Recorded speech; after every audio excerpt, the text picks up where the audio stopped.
То ли наши, то ли кто. Пытались меня сдать в военкомат. Представляешь, Тина? В смысле военкомат? Ну, я потом все расскажу. Неола, привет.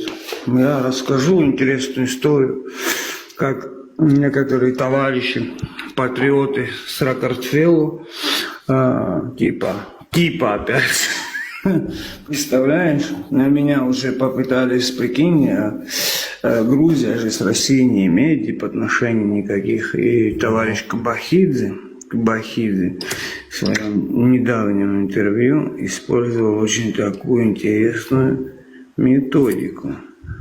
Понимаете, да? О чем я говорю? Ты хочешь лапша да гудалаги?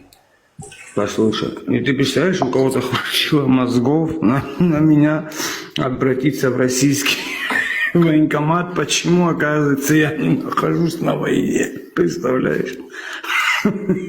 Подожди. А и что с Россией, мол, сейчас тебе начали звонить, мол, почему ты... Нет, эти идиоты сделали запрос в военкомат, понял? Проверить, являюсь ли я резервистом, являюсь ли я военнообязанным. Хорошо, запрос сделали. Ничего не случилось, просто очередной раз пытались пакость мне сделать, понимаешь? И в принципе у них ничего не получилось, потому что это маленькие пакостники, ну ты понял? Слушай, а кто им такую информацию даст, даже элементарно, да? Нет, здесь вопрос не в этом.